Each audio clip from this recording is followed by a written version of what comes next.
No sweat.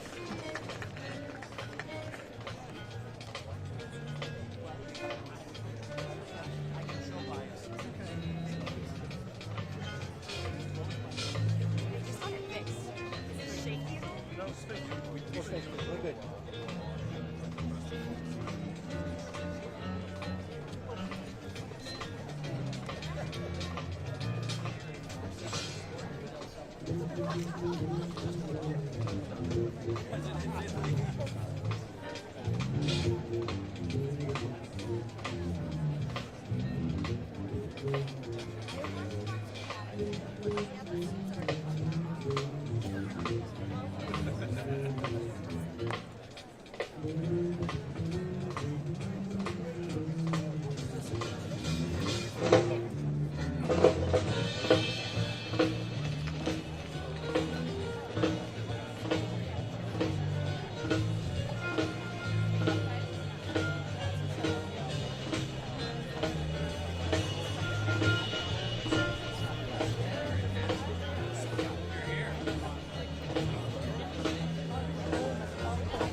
Ladies and gentlemen, please welcome the 2024 College Football National Champions, the Ohio State University Buckeyes.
Ladies and gentlemen, the President of the United States, accompanied by the Vice President of the United States and Ryan Day, head coach of the Ohio State University Buckeyes.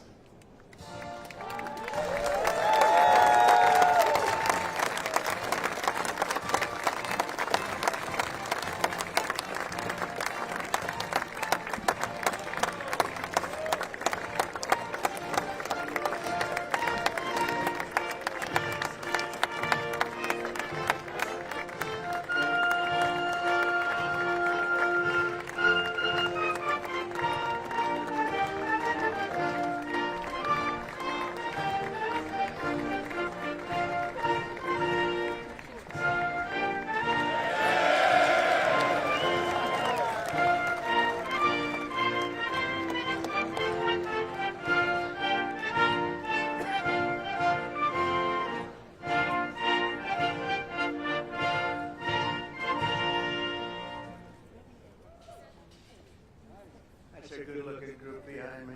And they're big. We're not going to get into any fights with them, I can guarantee you. So I want to just congratulate everybody. Coach, you have done some job, man. But today is my great honor to welcome the 2024 College Football National Champions, the Ohio State University.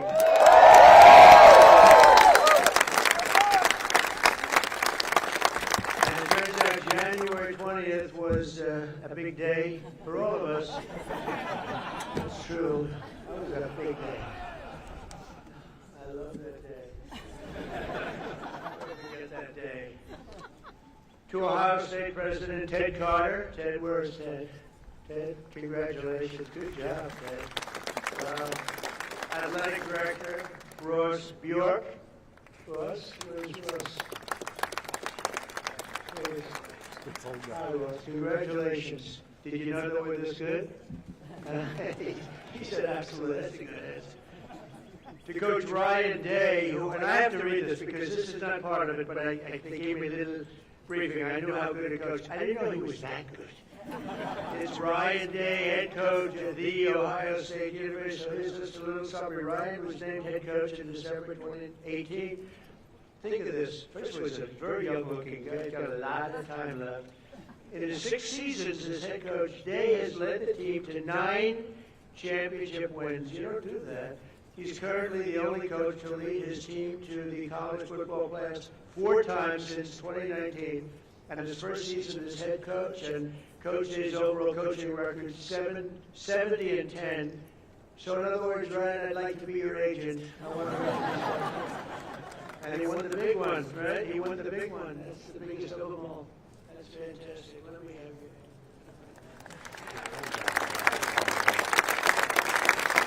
An amazing achievement at a young age, and the entire team and everybody up here, we want to thank you and congratulate you. This is building behind you. There's nothing like it.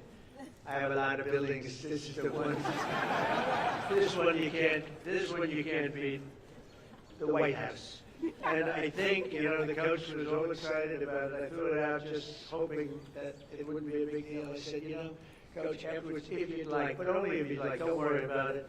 We could take the team down to the Oval Office and show them what the Oval Office is, because it is spectacular. And I don't know if the floor can withstand it, that's the only thing. But we're going to do that. And, I've done some Trump touches to the Oval Office. It's a little nicer than it used to be, I think. Most people, a lot nicer. You're right about that. No, it's special. Everything begins, ends, and re-begins at the Oval Office. And so we're going to take the team down there right when we're finished, okay? If anyone doesn't want to go, that would be okay. Who's going? Everybody? Okay. We look forward to it. Also with us are many Ohio State fans from my administration, and the biggest of them all, of course, is our Vice President, who's been fantastic. J.D. Vance.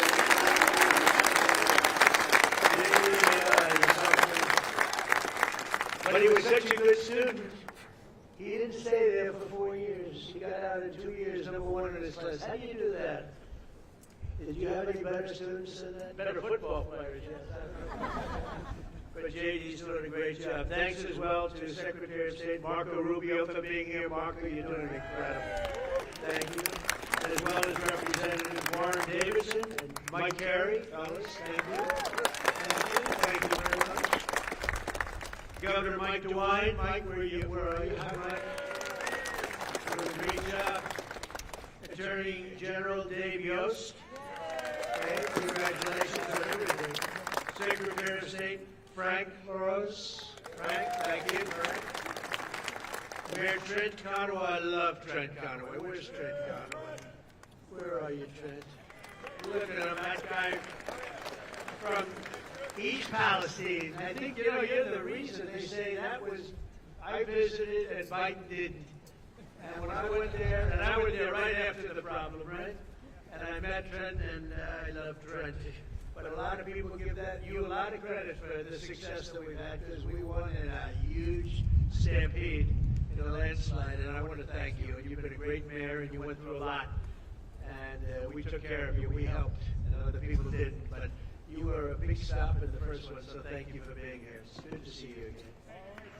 Thank you very much. And, of course, the Ohio State legend. He's a current Lieutenant Governor, Jim Tressel.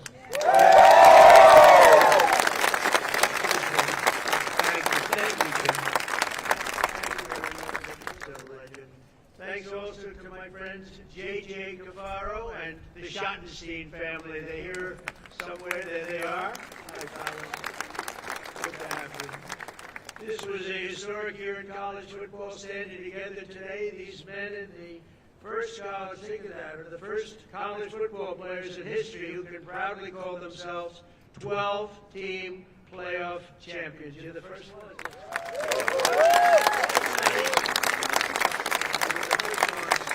Congratulations, Coach. This team showed the world that the road to greatness is paved by hard work, sweat, and often a great deal of adversity. They had a lot of adversity, because I shouldn't say this. I actually said, should I leave this line out? And they said, sir, I said, yes, leave it. Sir, they want to hear the whole thing, the bad and the good, right? But many people counted you out, as you know, after the losses against Oregon, which is a great team, and that team up north. Yeah! But you refused to let the Buckeye Nation down. You got better and better and tougher as the season went along. And after a very strong regular season, but with adversity, you held a closed-door players-only meeting. This extraordinary group rallied together for a single glorious mission to win 4 straight playoff games against the finest teams in college football. And you were able to do it, obviously. In the first playoff game, Tennessee quarterback Will Howard scorched the Volunteer defense. I watched that game and I said, that guy is good. Defense for 311 yards and completed 24 of 29 passes. Known for his accuracy, strong arm, but boy, is he known for his accuracy. Where's Will? I want to see this guy.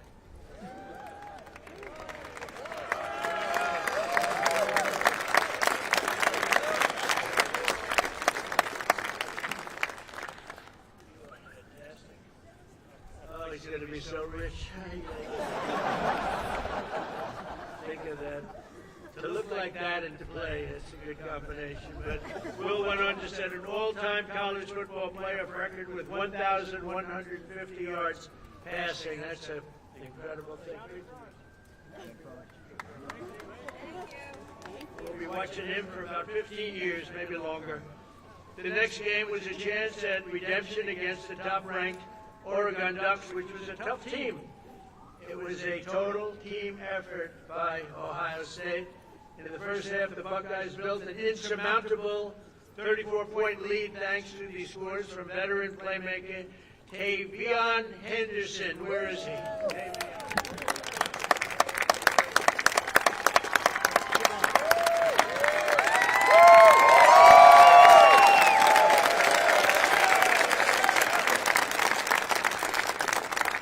You think I could beat him in a race? I don't know. Great going. And Ohio State, and also your receptions leader, Emeka Ibuka. Where is it?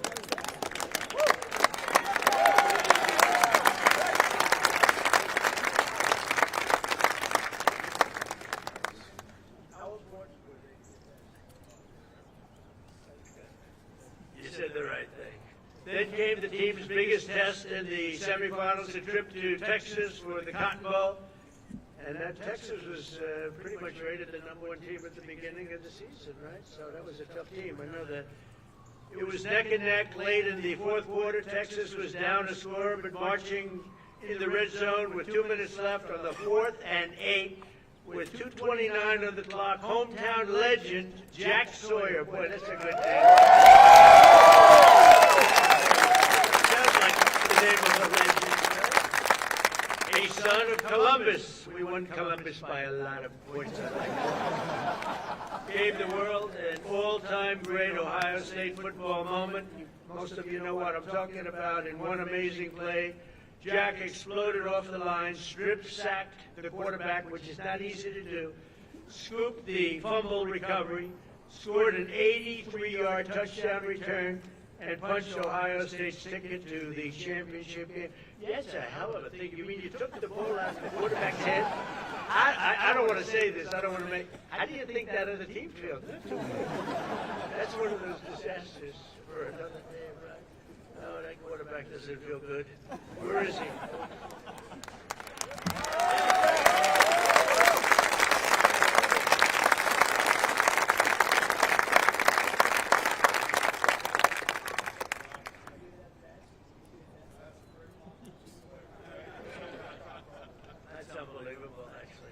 Size of these guys. I used to think I was quite a big fellow, not so much anymore. But he later said that it was the best feeling he'd ever felt. Are you sure about that, Jack? I don't know. As he gets older, who knows? But I don't think he's ever going to forget it. And Jack, you earned it, and congrats. That's really special. So that's. You thought that game was maybe over, Coach? What do you think? You felt like it was good. That's why he's a good coach. He felt he was going to win. That was pretty amazing. That was, and the other team was tough, right? Will they be good again this season? Oh, you have the first game with them. Wow, that's tough. And a lot of your players are coming back, but quite a few great ones are leaving, right? How do you feel about to the NFL? That's the good thing about every one of them goes. How do you feel about the season? Better be good. I'll bet you're going to do great. But the Buckeyes had defied the critics, but the job just wasn't finished. This tremendous team needed one more win for the ultimate victory, the national championship game against Notre Dame. Offensive MVP Will Howard led the charge again, completing 14 of his first 15 passes. I'm telling you, the guy has an accurate arm. How many times do I have to tell you that? Quinshawn Judkins reached the end zone 3 times. Where the hell is he?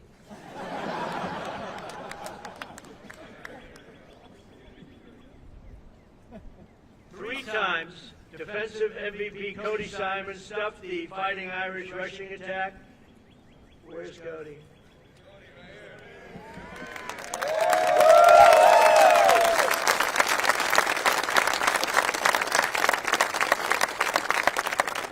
You notice the way they're sitting in like a little trench? I didn't want them at the same level. Actually, it was really, but I feel very good about that, JJ. Keep them down a little bit. But offensive MVP Will Howard led that charge, and really these people are going places that are going to be very exciting in the future. We're going to be watching them all on Sundays and for a long time to come, I believe. Many of the people behind us. For Cody Simon, that was a very important deal, and Buckeye star Jeremiah Smith pulled down the unforgettable deep ball on 3rd and 11 to clinch the championship. Where's Jeremiah?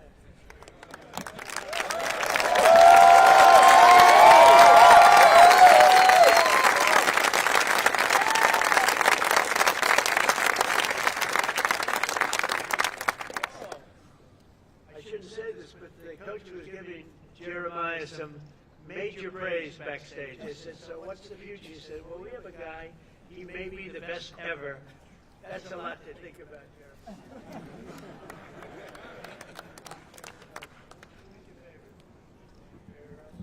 Jerry Rice is a great guy, too. But Jeremiah was the only freshman that was just at a level that few people have ever seen before, according to what I hear. And nobody could stop him all year long, even as a freshman. And let's not forget the resilient offensive line that helped Will achieve this record-breaking season. Get ready, fellas. Come on up here. Josh Fryer, Luke Montgomery, Carson Heinzman, Tegra Shabula, Austin Serval, and Donovan Jackson stepped up when you needed him most, and they protected this valuable quarterback.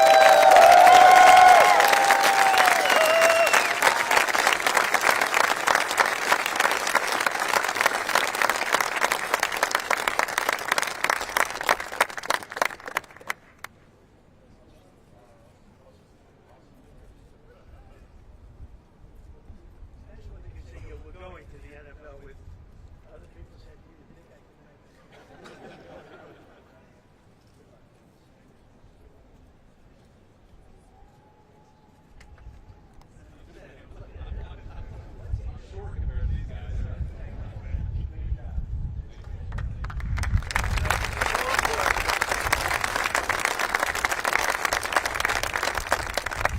That offensive line is so important.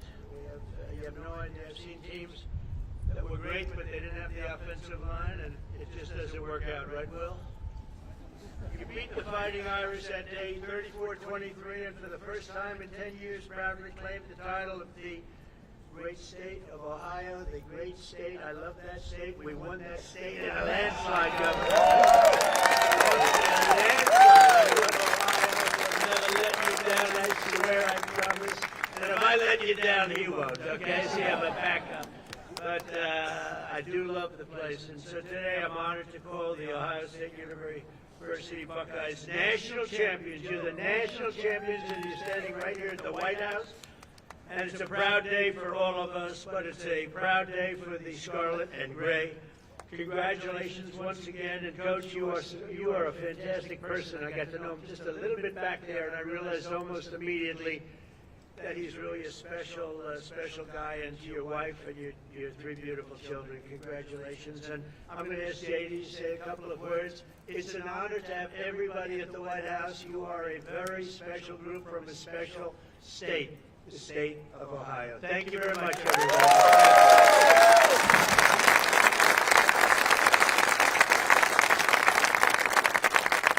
Well, thank you, Mr. President. Thanks to Coach Day and the entire team for being here at the White House. I'm so proud to be part of Team Scarlet and Gray today. Congratulations to the Ohio State Buckeyes on a hell of a 2024 season. I want to say just a couple of words about this team because they really helped make, sir, an incredible year even better for this very proud Ohio State alum. So two things. First of all, I made a bet with Ted Cruz over the Texas game, a bet that he is still not paid up on. You're watching on TV. And I don't like losing any bet, but I really don't want to lose a bet to Ted Cruz. So thank you all for helping me win that bet against Ted Cruz. And the second thing, I asked the president on January the 20th, I said, sir, would you mind if I skipped that final inaugural ball to go to the Ohio State National Championship game? And the president said, no, but we'll have him at the White House. So here we are, celebrating that national title. And I just want to say I'm proud of you guys. You guys were resilient. You were tough. You represented the state of Ohio well. You represented the whole country well. And the last thing that I'll say is, I don't know who let the guy over in the corner here in a Michigan hat into this celebration. I'm about to tell the Secret Service you've got a dangerous weapon, sir. I just want to say, proud of this team, Mr. President. Thank you for hosting, and thanks to the whole state of Ohio for showing up and cheering for our Buckeyes. God bless you guys.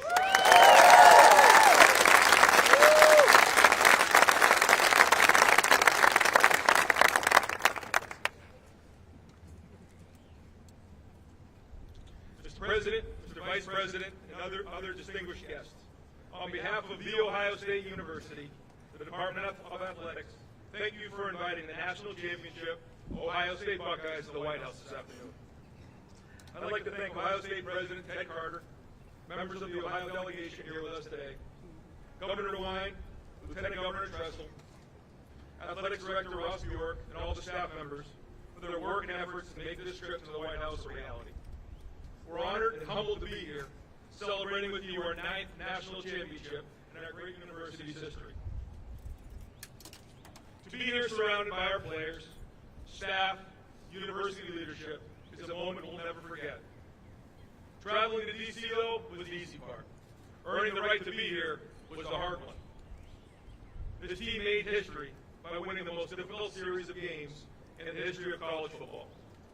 Defeating number 7, Tennessee, number 1, Oregon in the Rose Bowl, number 3, Texas in the Cotton Bowl, and number 5, Notre Dame in the national championship. Back to back to back to back. No team's ever done that.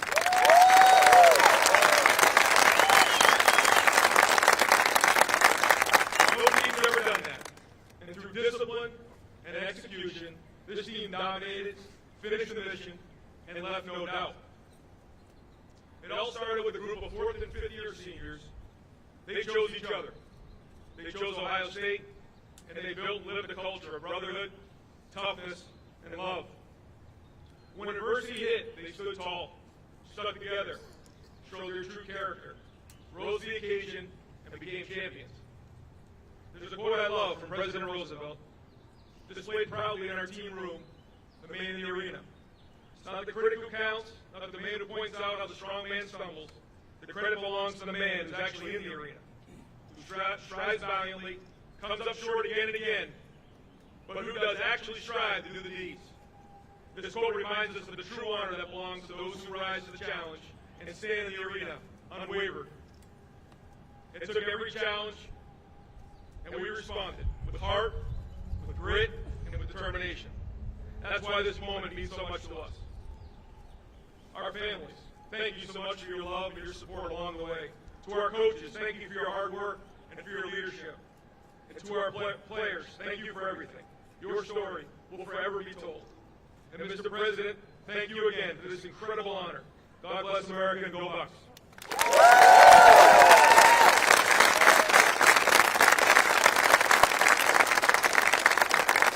That's a really nice gift that we're going to have our captains give Mr. President, Mr. Vice President.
Please remain in your seats until all stage participants have departed.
Hello, mate. Yeah, you got Dave here.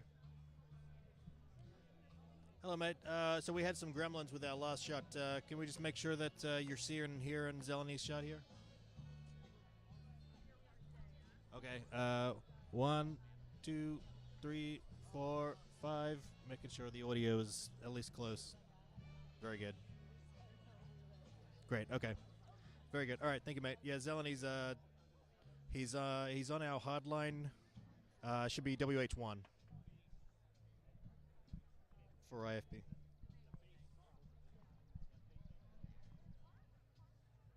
Oh my God. Hey guys, I have you very. Yep, I got you. You guys got me. Oh my God. Hey Tom, how you doing? You got me? Good. Okay. We had audio issues last hour.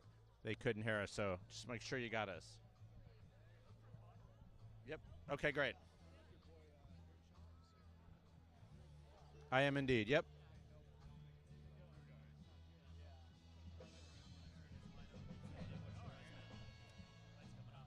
Okay.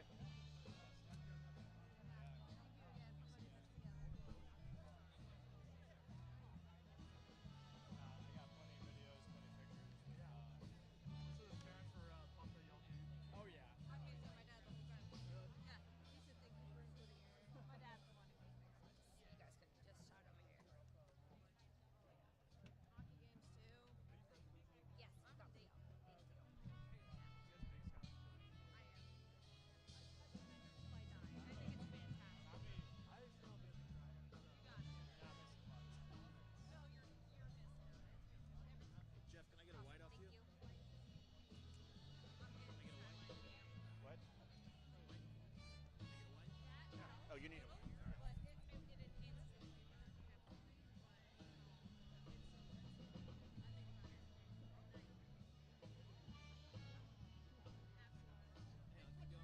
Hold up. Jeff. I wasn't taking it. All right, thank you. Got it.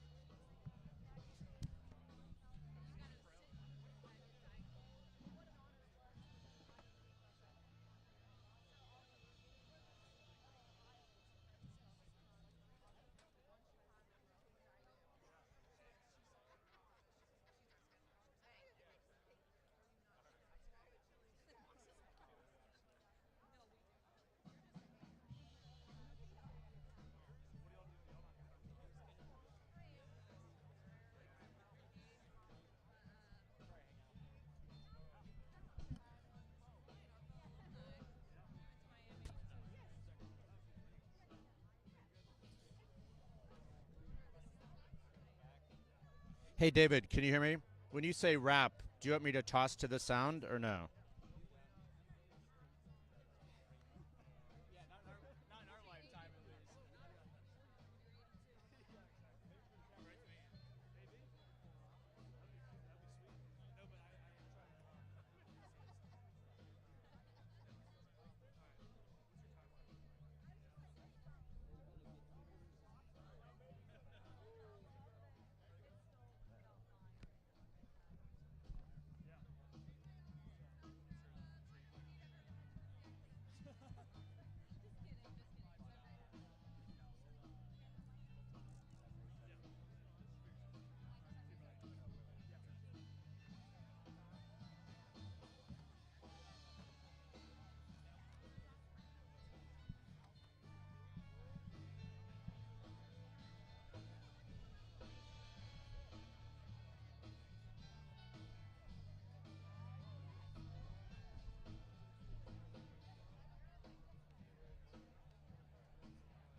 Hey there, I sure do. Yep. Okay, great.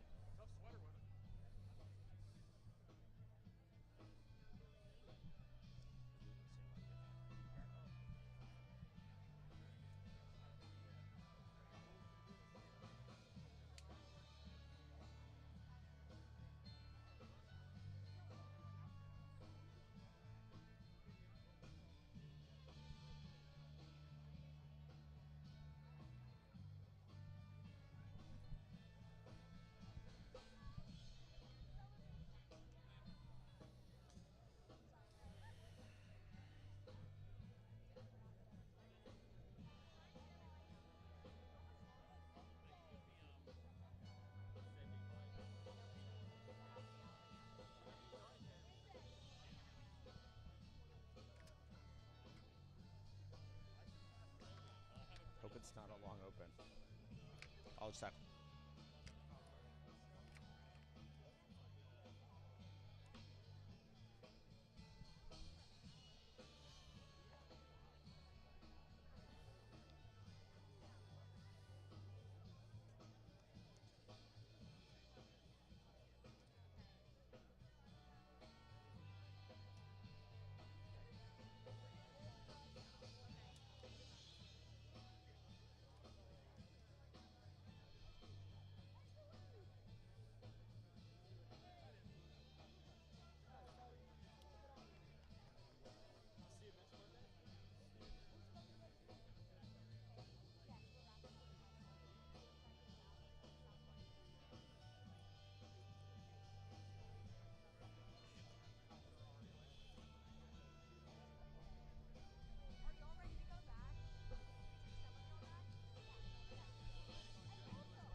I mean, Casey, it was an extraordinary scene there. Yet another leader in the Oval Office, but this was so different from every other leader we have seen. And this was because this is someone who President Trump has a transactional business relationship with.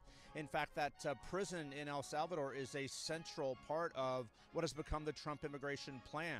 But extraordinary to see both leaders there, the President of the United States as well as the President of El Salvador, essentially passing the buck, a hot potato, if you will. A man's life, of course, is on the line, the Maryland man who was deported. And the administration, called it an error. They had admitted wrongly deporting him, but yet one administration official after another, from the Attorney General Pam Bondi to the Secretary of State Marco Rubio, basically were defending the administration doing very little to bring him home. Of course, if President Trump would say, President Bukele, it is time to bring home Mr. Garcia, that would almost certainly happen. You could see the power dynamic in that relationship.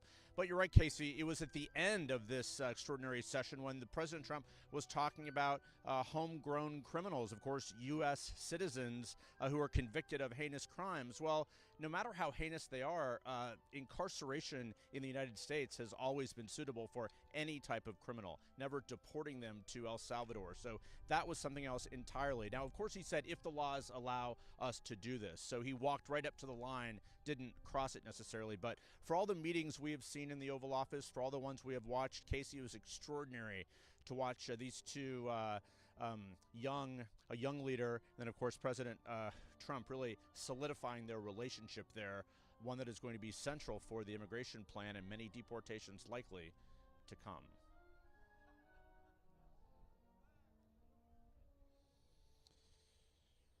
$43. You bet.